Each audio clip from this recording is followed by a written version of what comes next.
As it is चालू रहेगा, क्योंकि ये लोग हमारे को गिरफ्तार भी कर सकते हैं और ये सरकार हमारे को जान से भी मरवा सकती है।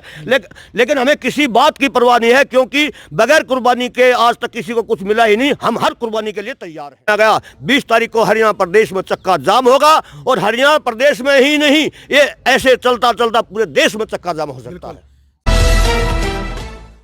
मैं हूं अजय भारद्वाज और आप इसमें ग्राउंड मीडिया देख रहे हैं। ग्राउंड से जुड़ी हर खबर आपके सामने लेकर के आते हैं। और इस वक्त की यदि खबर की बात करें, सोनीपत हमारी टीम पहुंची है डीसी कार्यालय के सामने। भाई किसान मौजूद है हमारे साथ, और आप सभी ने पता है कि किसानों को लेकर के पूरा मुद्दा भी और राजनीतिक जो सरगर्मियां हैं पूरी तेज हो गई है। हरियाणा के अंदर एक क्या मामला चल रहा है, किसान आंदोलन, पिपली कांड, कुरुक्षेत्र, क्योंकि बारंबार एक ही बात सामने आ रही है, भाई किसानों के ऊपर लाठीचार्ज हुआ है। लेकिन हरियाणा सरकार और गृह मंत्री अनिल विज का कहना है भाई लाठीचार्ज किसानों पर नहीं हुआ है।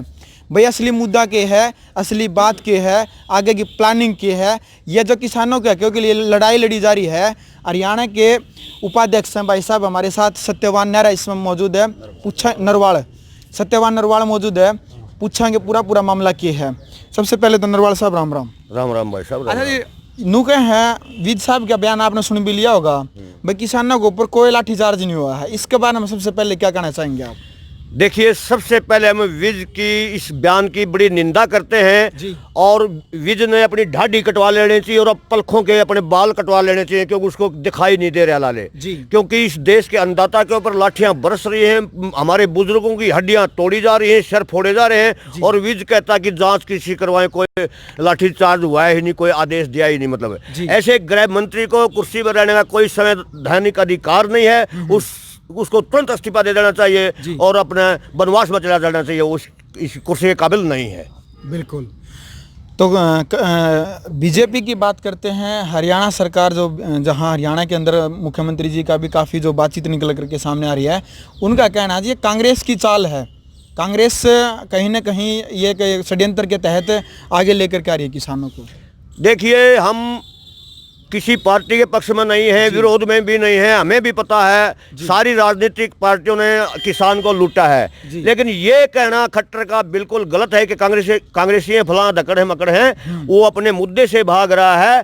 खट्टर साहब जो भाषा मोदी बोल रहा है वही बोल रहा है, उसकी मजबूरी है, क्योंकि खट्टर अपनी हिम्मत से, अपनी वोटों से नहीं बन रहा, उस मोदी के नाम से बन रहा है। इसलिए वो यहाँ के किसानों की बात ना करके मोदी वाली भाषा बोल रहा है। और हम कोई सोने के महल नहीं मांग रहे हैं और कुछ नहीं मांग रहे हैं, सिर्फ जीने का अधिकार मांग रहे हैं। जब हम पूरे देश का पेट भरते हैं तो हमारा भी पेट भरना चाहिए ना। जो 3 अध्यादेश सरकार लेके आई है, इस देश के किसी किसान संगठन की और किसी आम जनमानस की कोई डिमांड नहीं थी इन अध्यादेशों की। ये तो जबरदस्ती थोपे जा रहे हैं। अगर हमारी डिमांड थी, बीजेपी ने 2014 में जो चुनाव इसमें वादा किया था, C2 प्लस 50% फार्मूले का, यानी कि स्वामीनाथन आयोग की रिपोर्ट के अनुसार लागत का 1.5 गुना का वादा किया था, और इस देश के किसान का कर्जा मुक्ति का वादा दिया था, पहली कलम से करने का वादा दिया था। और ये भी कहा गया था कि किसान के खेत में ओला पड़ेगा, किसान के खेत में बारिश आएगी, तूफान आएगा, कोई भी नुकसान होगा, हमारे जो धनखड़ साहब हैं वो कहा करते थे वो किसान का नुकसान नहीं होगा, वो मोदी का नुकसान होगा। आज यहाँ मैं अपने सोनीपत जिले की बात करूं, हजारों किसान ऐसे हैं, पिछले साल 2019 में धान की फसल खराब हो गई, वो बीमा कंपनी से लौटवा दिया, बीमा कंपनी ने हमारा एक पैसा भी नहीं दिया है बहुत सारे किसानों का। और वो तो पैसा सरकार ने भी नहीं देना, वो तो बीमा कंपनी ने देना है। लेकिन बीमा कंपनी के साथ भी सरकार साठ-गांठ कर लेती है। जहां हजारों करोड़ प्रीमियम जाता है बीमा कंपनी के पास, वहां सैकड़ों करोड़ इन मंत्रियों के जेब में भी जाता है। इसलिए ये लोग बीमा कंपनी की पैरवी करते हैं, ना कि किसानों की पैरवी करते हैं। सत्यवान जी, बीजेपी ने 3 सांसदों की एक मीटिंग, एक कमेटी बनाई थी, और उन्होंने हरियाणा के जो प्रदेश अध्यक्ष बने हैं OP धनखड़, उनको एक जो भी मामला है उसकी जांच करके एक नोटिस दिया है, जो पूरे जो निचोड़ है वो दिया है। संतुष्ट हैं आप उससे? देखिए, 2-3 दिन तक इन्होंने ड्रामा करते रहे। जो किसान संगठन नहीं थे, जो किसानों के हमदर्द नहीं थे, जो इन राजनीतिक लोगों के हमदर्द थे, वो इन लोगों ने किसान बनाए और कुछ चाल चली, और वो कुछ चाल फेल हो गई। इन लोगों ने ये दिखाने की कोशिश की कि देखो हम तो किसानों से बात कर रहे हैं और किसान हमारी बात से सहमत हैं। लेकिन हमारे नेता गुरनाम सिंह ने पहले ही सचेत थे। हमने सभी लोगों को बता दिया कि हम इनकी बातों में आने वाले नहीं है। जब तक जो आंदोलनकारी है, वास्तव में जो किसान उनके लोग हैं, जो किसानों का दर्द समझते हैं, जब तक उनसे बात नहीं की जाएगी तब तक कोई बात बनने वाली नहीं है। अब आज हमारे देश के कृषि मंत्री ने बुलाया है, लेकिन हमें ये डर है जिस तरह से अब तक ये चालें चलते आए हैं, उसी तरह हमारे को भी ऐसे चालों में ना फंसा लिया जाए। लेकिन हमारे जो नेता हैं बड़े सजग हैं, इनकी चालों में नहीं आएंगे। इनका तो एक ड्रामा है, जैसे यहाँ 2000 के करीब जो पीटीआई हमारे परिवारों से, किसान परिवारों से जो पीटीआई थे, बर्खास्त हो रहे हैं। 2-3 महीने से वो चिल्ला रहे हैं कमेटी पे कमेटी, कमेटी पे कमेटी, कमेटी पे कमेटी। उन लोगों का इनमें कुछ नहीं, वो 2 मिनट की बात है अगर सरकार की मंशा हो तो। इसी तरह हमारे भी मुद्दे को आगे टरका रहे हैं, लेकिन हमारे स्पष्ट चेतावनी है।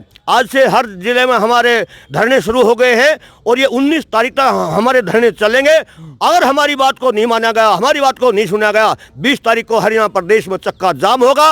और हरियाणा प्रदेश में ही नहीं, ये ऐसे चलता चलता पूरे देश में चक्का जाम हो सकता है। सर, गुरनाम सिंह जो किसान नेता हैं, उन्हीं का भी एक बयान आया था कि कुछ जो नेता हैं वो इस किसान आंदोलन को बेचना चाहते हैं, एक षड्यंत्र के तहत सरकार से मिलकर के कुछ साठगांठ करके। वो क्या है मामला? क्या कुछ नेता आपके बीच में ही है क्या? कोई ऐसा नेता कोई इस पूरे आंदोलन को ही बेच देगा? देखिए जी, आंदोलन ये बिकने वाला नहीं है, लेकिन सरकार की मंशा थी। सरकार ने जो 3 एमपीओ कमेटी बनाई और उनने जिन लोगों को बुलावा दिया, जो आज तक वो ना अपने परिवार के हैं ना वो किसान के हैं, जो इस समाज के दुदकारे हुए लोग हैं ना, वो लोग मतलब उनके पास गए थे। और कल मैं गोहाना में K9 मीडिया पे एक किसान संघ का अपने आप को लीडर बताता है, कोई मलिक है, मैं उसकी देख रहा था। लेकिन वो हमारे को तो राजनीतिक लोग बताता है, लेकिन अपने आप को गैर राजनीतिक बताता है। जब वो इंटरव्यू में छाया, उसने पत्रकार ने सवाल किए और उसके हाथ में कड़ा वो पहने हुए मिला, सारी उसकी पोल पट्टी खुली, तो वो कहने के लिए पैसे दे रहा था उसको, अगर ये मेरी खबर मत चलाना। देखो ये कितने गद्दार लोग हैं, ऊपर से किसान के हितैषी बनते हैं, लेकिन अंदर से ये किसान के दुश्मन हैं। बिल्कुल। इन लोगों को इस देश की चिंता नहीं है, किसान की चिंता नहीं है। इन लोगों को गद्दारी से सवाल है, ये क्यों इस देश के गद्दार हैं? क्योंकि हमारे पूर्वजों ने जो देश की आज़ादी के लिए लड़ाई लड़ी थी, वो इसलिए नहीं लड़ी थी कि ये गद्दार राज करेंगे। हाँ, हमारे पूर्वजों ने लड़ाई इसलिए लड़ी थी कि सबको समान अधिकार मिलेगा। और ये आज आर्थिक आज़ादी की लड़ाई है, किसान और मजदूर की आर्थिक लड़ाई, आज़ादी की लड़ाई लड़ रहे हैं हम। बिल्कुल। तो भाई किसान नेताओं का जो क्रांतिकारी जो विचारधारा है, ज्वालामुखी की तरह एक एक शब्द फूट फूट करके जो निकल रहा है, ये आप सभी के सामने तमाम तस्वीरें, पिपली के अंदर जो लाठीचार्ज हुआ था और किसान जो कांड वहां पर हुआ है, वो तमाम तस्वीरें लाइव ग्राउंड मीडिया के माध्यम से आप सभी ने देखी थी। और आगे भी जो 20 तारीख का जो रोड जाम, चक्का जाम पूरे हरियाणा के अंदर जो किसान आंदोलन की तरफ से किया जाएगा, वो तमाम तस्वीरें भी ग्राउंड मीडिया चैनल के माध्यम से दिखाएंगे। और आशा करते हैं कि आप इस वीडियो को ज़्यादा से ज़्यादा शेयर करें, ताकि हरियाणा के अंदर किसानों के प्रति जागरूकता भावना बनी रहे और जो अध्यादेश के प्रति जो लड़ाई लड़ रहे हैं, जो किसान आंदोलन, इनकी लड़ाई सफल हो। आगे की क्या प्लान और क्या आप संदेश आप हरियाणा वासियों को क्या कहना चाहेंगे, ताकि किसान आंदोलन के आड़ में असामाजिक तत्व हरियाणा की जो सार्वजनिक संपत्ति उसको नुकसान न पहुंचाए, किसान आंदोलन के आड़ में कहीं न कहीं कोई किसी को नुकसान न पहुंचाए? देखिए, मैं अपने प्रदेश के क्रांतिकारी किसान भाइयों को, मजदूरों को, आड़तियों को, सभी को एक संदेश देना चाहता हूं आपके चैनल के माध्यम से। जो भी हमारी बात होगी सरकार से, जो भी बात होगी, हम सामने आएंगे, वीडियो वायरल करेंगे और जनता के बीच में आएंगे, बताएंगे। किसी को गुमराह होने की जरूरत नहीं है। अगर हमारे फोन बंद हो जाए या कुछ ऐसी बात हो जाए, तो ये समझ लेना कि आंदोलन लगातार जो हमने अभी घोषणा करी, वो ऐसे ही लगातार एज इट इज चालू रहेगा।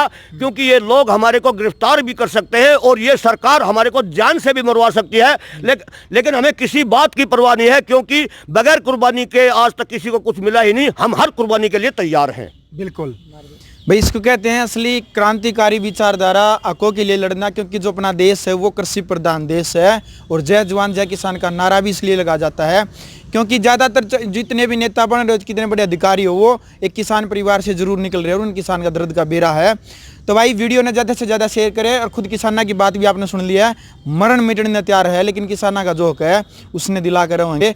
एक बात खास तौर पर कही है, जिनके मोबाइल बंद आ जाए तो नु सोच लियो कुछ न कुछ तो नोनी हो, या तो जेल में बंद कर दिए या मार दिए, मतलब खुल के कहें। बिल्कुल बिल्कुल, मतलब सीधी ये बात कहना। अगर ये 100 किसानों को भी मार देंगे तो कोई हमदर्दी नहीं है। इन लोगों को अपनी कुर्सी प्यारी है, ये किसान प्यारा नहीं है। चलो भाई, तो वीडियो ना आप शेयर कर दें। ग्राउंड मीडिया के लिए सोनीपत से मैं जवाब। राष्ट्र निर्माण की जानकारी के लिए ग्राउंड मीडिया चैनल को सब्सक्राइब करें और शेयर करें।